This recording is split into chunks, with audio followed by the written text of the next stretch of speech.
Today we talk about OPL on PlayStation 2 soft modded. My PlayStation 2, I have that fat original PlayStation 2. I believe it's from 2003. It has been never mod chipped, so it's a clean, and it works perfectly. A laser is not worn out, reads every game perfectly, and there is no stutter. It's great. I'm really surprised how good my PlayStation 2 works.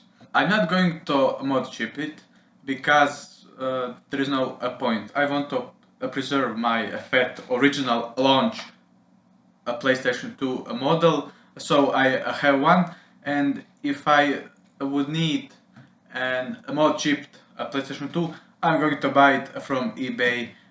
I think if I ever gonna buy it, and I probably will, I will buy a Matrix Infinity mod chip, because that's the best mod chip. If you want to buy a PlayStation 2 mod chip or mod chipped a console, buy with a Matrix Infinity. Don't use those clones, Modbo 4, Modbo 5, don't use those. Either Mars Pro, I have one, a slim model with Mars Pro mod chip, or a Matrix Infinity mod chip. I'm very grateful to the hackers who done this. A FreeMCBoot is a great thing. So you can play games that are ESR patched, but for me compatibility is not that good. It's hit and miss, and then you waste discs. That's the problem. But with this method, a USB a loader on OPL, that's great, because you don't waste anything except time. You just copy your backups of the game to USB, and then you use OPL manager and you download artwork and what you want. You just put USB into PlayStation 2. PlayStation 2 supports 1.1 USB, which is very slow, but some games work great. I mean, really remarkable. Yeah, there are some stutters. Some games do not run at all, and some games the loading time is very slow, and then you don't want to play it anymore because of that.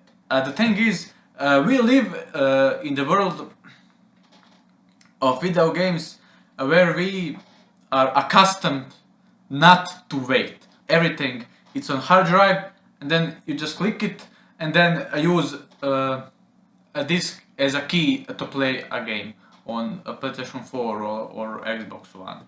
Original Xbox from the hard drive.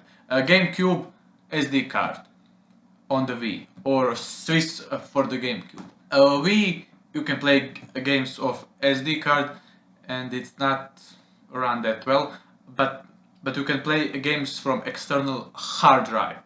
Wii U hard drive, external hard drive. It's very slow even to use a disk with PlayStation 2. That's one of the reasons why ESR is not a very good option, and you waste many disks. And trust me, if you go that path with ESR, you will waste discs, DVDs, because ESR doesn't support CD based games. You have to convert it to DVD. So I suggest OPL with hard drive, PlayStation 2 a hard drive, but then you need that adapter, and then you have to buy IDE hard drive, and then it freezes, compatibility is not that good. It's a lot of work, and eventually what happened to me, fuses on the PlayStation 2 went bad. Why? Because it's old. PlayStation 2 is old. USB loader might be the best option. I tried everything. ESR, a mod chip, hard drive. I must tell you, I'm very surprised with this OPL USB loader. You can use a GSM selector. So you can internally upscale 480i to 480p, which is amazing. And some games like Harry Potter and the Chambers of Secrets, which I will talk about in this video, it runs amazing on the PlayStation 2. Yeah, I know, Xbox version has a better frame rate, a better gameplay overall, but it does not have a widescreen option. PlayStation 2, there are widescreen patches on the internet, and there are widescreen patches for almost every game on the PlayStation 2 console. It's pity we don't have all of those widescreen patches for original Xbox. For me, it's very hard to play on 4:3 aspect ratio, because we are accustomed to 16:9 aspect ratio, a widescreen. So you have a widescreen option for the Harry Potter and the Chamber of Secrets, and you have a forced 480p with a GSM Selector. And I must tell you, it looks far better than original 480i. It adds some anti-aliasing, you see more details, and the overall picture is much cleaner. So a PlayStation 2 version of the Harry Potter and the Chamber of Secrets, it looks amazing on the PlayStation 2, and there is no lag when you use a progressive signal on digital TV. I play it on my digital 480p 16:9 Panasonic CRT, one of the best CRTs ever made, and I'm very happy with it. So I suggest, if you play the 6th generation of video games, buy 480p CRT. You won't regret it, I promise. I will test some other games, and then I will show you how do they work with a GSM Selector on a USB loader. And that GSM Selector, a graphic synthesizer selector, is really a great thing, and that's the reason why it's better to play it with that and not with ESR and the disc. You can't force it to play in 480p, so you can't force a progressive signal, and you need it because when you play on digital television, 480p CRT is digital and not analog. It might be some lag. A lag on CRTs is almost non-existent. And modern TVs inherently have a lag. So if you want to play PlayStation 2 on modern television, you need GSM or FreeMCBoot. But FreeMCBoot adds lag. Even if you have a GSM, it adds a lag. For the PlayStation 2 and a 6th generation of the video games consoles, you need 480p x 76 CRT.